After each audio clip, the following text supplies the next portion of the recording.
Good evening, YouTubers. It's the sun's gone down only just. But look over there. There's the bar and everything. Drum practice tonight. The drum practices are going on in the background, so can't do anything about that. This is real life. We're not in a studio, you know. What kind of day have you had? You've been chatting to Yankee Wally, haven't you, all day? I've been up to all sorts. How's Wally doing without giving anything away? She's doing great. I think she's doing a video right now. I've done my Pilates. You know what, with exercise, you have to really push yourself, even though it's only 5 minutes and it's not that difficult. You have to push yourself. Midsummer Murders is on, they're doing a repeat again, so I'm watching Midsummer Murders, John Nettles again. Excellent. What do you think of the lamp? I brought it out so we can show people before it gets dark. Very impressed. I mean, I honest to goodness thought it was a plastic. You know, it was right at the back of the cabin. It was the least of my worries. It's out of reach, you can't get to it, you know. Right, you've done a good job there, Greg. He's done that. I took the worst of the crud off and he's done all of that. And you reckon £200 they are? And look, there's the LED. 200 quid. So you've got it on a... Yeah, well, the thing is, I've put a 240 volt bulb in it. And this is the original switch, which is a 12 volt switch. So right. I don't feel safe putting 240 volts to a 12 volt switch. So oh, really? No, and I've just put this wire on just for now, just to get it working. So do you want to plug it in? Oh, right. And I'll show the people. See if I get electrocuted. Oh, that'd be funny. Let me check it's plugged in. Hold on to that end.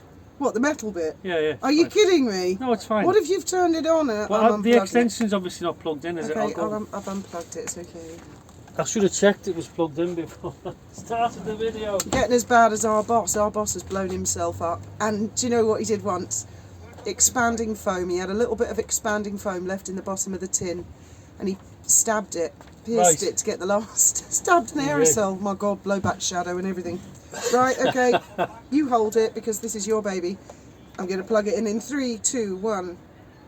Zzz. Woo. And the Lord said, let there be light. Look at that. That's wicked, pretty cool, isn't it? That's oh, wicked. Graham, that's bloody hell, man. Those are my sunglasses. So, yes, there we are. We can illuminate the back deck if we wanted to. Shine it down, man. You're blinding the people. No, oh, my God. No, my stuff. Your card's blown away. Michelle! Thank you very much, Michelle, for no, the just the birthday envelope. card. Let me turn this light off. I was only wanted to... Press the button. Yeah, LEDs. Doesn't even get hot. It's amazing. Right, I'll put that in. You coming back? Yes. It's just quite complicated on this deck at the moment, isn't it? The envelope nearly blew away. I thought it was the card. I've got the Sorry. envelope. Oh, Michelle. Michelle. Big thanks to Michelle. Yes. She knows who she is. And everyone else for the birthday wishes. It's just... It actually took ages because this went straight to the Dolphin Safari office, but it depends on whether we go in or not. And then I suddenly realised it's much easier if ever you want to, and I'm not encouraging anybody, please don't, but if ever you do want to send something, send it to the marina here, Alcadessa Marina. I never thought of that before, except I was explaining tonight to Wally about parcels and stuff and the difference, right? This is complicated. Gibraltar, Rock of Gibraltar is British. And this is the European Union. It's a different world. Now, back in 2013, one Christmas, we were really skint. We'd just arrived in this marina. And I thought, I'll order all the kids' Christmas presents from a website called DHgate. That's right, I remember that, yeah.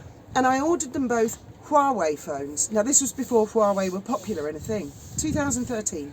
And they were like $10, $15 each. They were really cheap, fresh from China. And I put the marina address here, which is in the heart of the EU. And of course it's part of the customs union, single market. Now at the time in 2013, Britain was still a member of the European Union, but Gibraltar was never a part of the customs union or single market. So I ordered all these electronic goods from China. I got paid about €100 and I got like €600 worth of goods. I thought, yes, you know, I was dead naive. I didn't know anything about the EU or taxation. Import duty. Oh my God, I had to pay about €500, and the girls at the office kept saying, you've got to come again, they want more money, another thing has arrived. And I had to give the driver cash, and one time, one of the girls, bless her, she used her money to pay, and I said, I'm coming now, I'll give you the money, because he had to go. So then I got into the habit of saying to everybody, if you're outside the European Union, send it to Gibraltar, because it's not single market customs union. Never has been, because it doesn't have agriculture, it's too small. They've got 2 chickens and a goat in there, I think. They used to have a glass blowing place that manufactured things, but that went bust. Ooh. Or it closed down and moved somewhere else. No, I don't know exactly what happened to it. I think he retired and nobody wanted to do it, which is a terrible shame. Yeah. So yeah, I should have had them all sent to Gibraltar, but I didn't. I had them sent here. So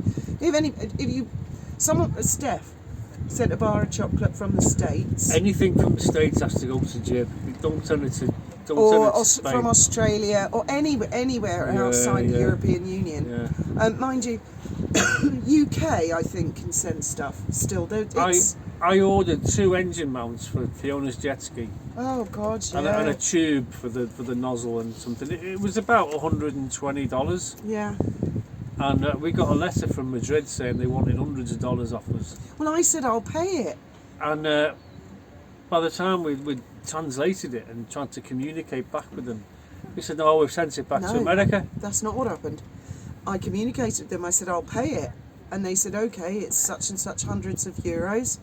And then they said, "We've checked again, and no, it's not allowed, because we have our own jet ski suppliers here in the European Union, and we do not allow this." A Yamaha jet ski. It was just a metal tube, and they sent it back to the States, and we had paid $185 shipping. We lost that, and we had to say to the guy, "Can you send it again, but this time to Gibraltar?" So it's very tricky. Just basically don't send any cards. No. Great cards, Marina here. Don't send us anything. Very kind. It's got to go people. to Gibraltar. It has, yeah. We get things. People have sent us things from America to Gibraltar, but don't send it to Spain. No. But if you're in the EU or you're in the UK, it's okay. Yeah. Even though the UK is not part of the EU anymore. Yeah. Although, even back before, your stepfather sent you a CD from the UK. Yeah, to Gibraltar, and they wanted £1.50. Right. That's right. For a CD. Because it was a DVD, £10 DVD. That's because Gibraltar was never a member of the customs union or the single market. Oh, what's in this package? Let's see how much you owe me. Well, Graham, talk about trolls on bridges. That is the way the world turns, Yeah. There's nothing you can do about that. No. It's a good thing in a way. What was I going to say about You showed the card. Yes, I have. I have, and said thank you. Yes, and I think Theresa Bennett said there's something coming as well, but that's going to Gibraltar, so we're waiting to see. So what else have you been up to today? Well, I'm in the hospital tomorrow. Got to go for the scan tomorrow. Yep, Benji's going to take you, isn't he? Yeah. And then we're going to go to Tarifa tomorrow. We are just for a little day out. Me and the missus. Yeah, might make a video. A Friday video. Tarifa's lovely. Really lovely. It's the closest part of Europe to Africa, apparently. It's only 12 kilometres from Tarifa to Africa. So we thought we'd go down there tomorrow night. Or tomorrow afternoon. Yeah. We haven't been there in years, have we? We went there when we first moved down here, and we haven't been back since. I don't think. Might have done, I can't remember. I seem to remember Tim and Conchie paid for a very expensive lunch at a country club. I don't think that was in Tarifa, but it was definitely down that way. Definitely. I think it was a bit beyond. I think it was Zahara or something. Yeah. Something like that. So how's Wally doing? Yeah, Wally's great. She's doing a video. I'm not saying a word. Nothing you can tell people. I'll tell you what I found out today. Without giving any secrets away. I'll tell you what I found out today, because my video today was all about Megan and her jam. I know it seems boring, but actually it's kind of clever if she's done what I think she's done. Did you know, anyone heard of box shipping? Yeah. Right, you have a company in China and there's a product, people pay you the money, put the order in, you tell the supplier in China, they ship it. The downfall is, although it's cheap, getting the Chinese supply, it takes weeks, and then when people want to return the goods, that's tricky. You'll never guess what. The new China is France. Oh. If you want to do box shipping, apparently France they do a big trade in box shipping, and I found one that does box shipping jam. Yeah. And they will put the label of your choice on the jam, and they will distribute all over the world. And I think that's what she's done. She's box shipping, and actually that's kind of clever, isn't it? Who's going to pay 50 quid for a jam jar? Her puff piece today implied it's going to be a 3-figure number. What? For a jar of jam? $100, $200, $300. So know what? Right now, I was told off a lot in the comments. Yes, California apparently does have a massive trade in strawberries, but who's gonna pay $200-300 a jar for strawberries from California, which is a big market? But if she says, well, these are exclusive Chanel strawberries, it's $300 a jar, and she's selling to, you know, hoi polloi, Emperor's Clothes kind of rich people, there you go. I buy Robinson's jam, right, and it's about a couple of quid, isn't it, a jar? Well, she can't compete with Robbo.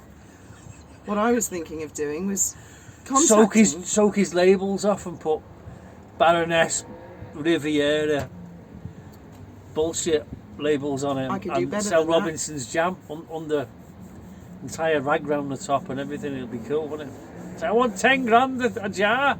I don't think you'll sell any. I can do better than that. I reckon I could contact this box shipping jam company and tell them I want Baron jam. Baron. From France, and then I'll set a website up just for a laugh and we'll market it. Whatever she does with her jam, I'll do it and undercut her like a competitor. Oh, he's noisy. Baron Riviera. What's the other word? Baron Riviera.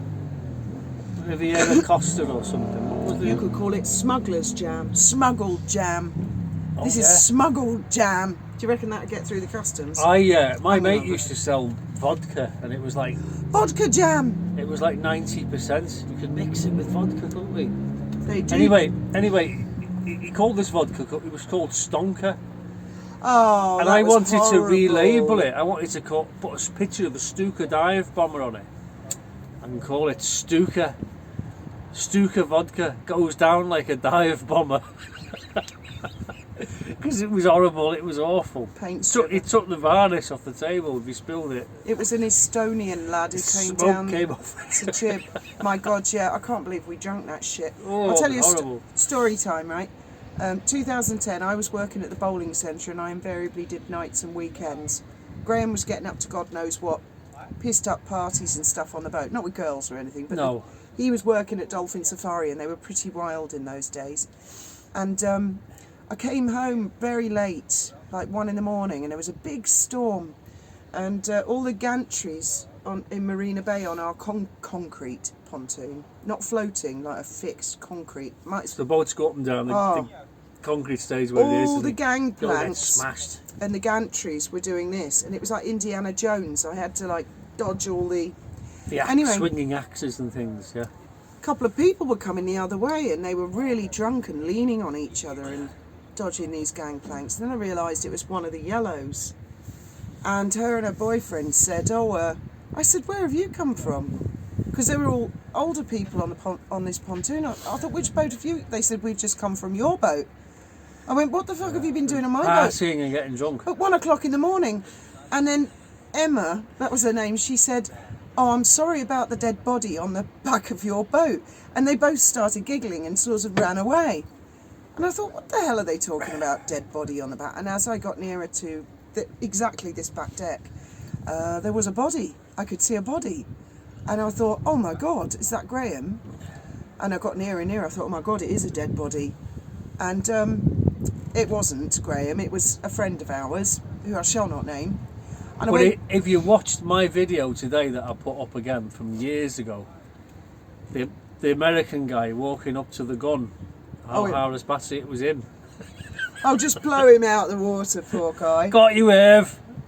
Anyway, Irv was blathered and he was unconscious on the back deck.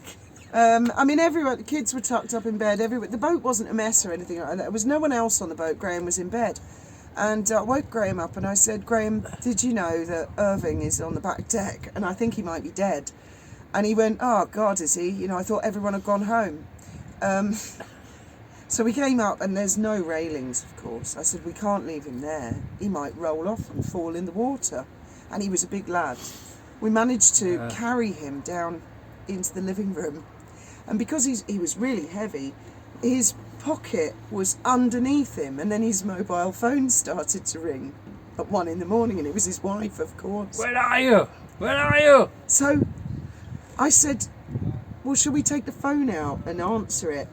We knew it must be his wife, and Graham said, I wouldn't, Fiona. Don't let his wife hear a woman's voice go, oh, hello. No, he's not available at the moment. He's a bit tied up. It was ringing and ringing and ringing all night, and I felt really bad. I wanted to answer it and say, look, he's fine.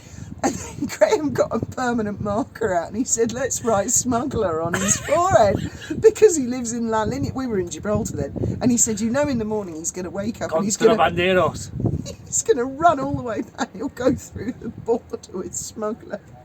Anyway, I stopped you from doing that, and sure enough, he woke up crack of dawn, didn't he? Oh, he was gone. As soon as he came round, he was like, fuck. He was so in the doghouse. He was in trouble. But I suppose it is better that I didn't answer the phone. I couldn't get to it anyway, because he was kind of twisted like a corpse. We were so exhausted dragging him down the stairs. He was a lawyer as well. He was not the first lawyer to pass out on our boat, or barrister. Probably won't be the last. But Yeah. Last I heard of him, because he married the Swedish bird, and oh, don't, because you said they his had a name, baby, and off they went to Sweden. Well, it's not a I think big they've had a secret, couple is of it? babies now. I haven't seen. That was more than 10 years ago. He's half Californian and half Mexican, isn't he? I think so. Yeah, really nice guy. A lovely guy. Yeah. Yeah, there was that other lawyer, Trevor, who not Trevor Cole, another lawyer, Trevor. Another Trevor. Oh my God, Trevor was funny, but that's a story for another day. Yeah. Trevor, Cockney Trevor from London. No, he wasn't Cockney, but he was funny. He was really funny. He was. Very sharp lawyer. I haven't heard of it from him for years either. No, they fucked off in the end. I think he was a bit naughty. That's a story for another day. We'll save that. It just came to me, just that memory.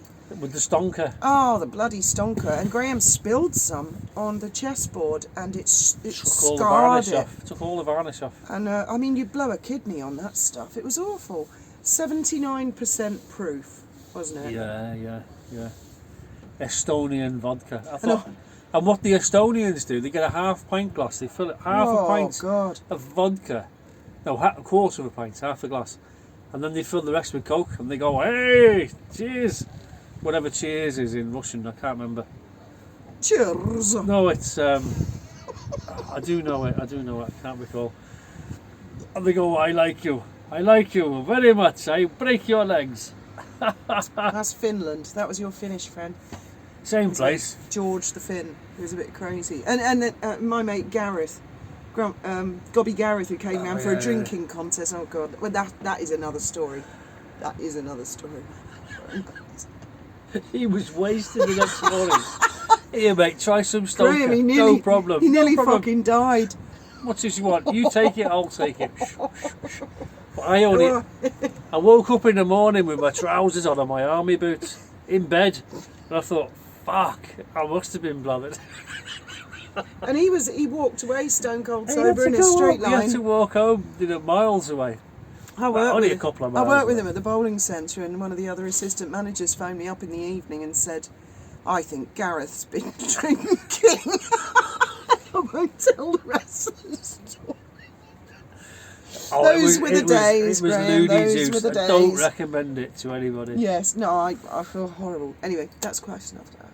Good night, and may your God go with you. Cheers.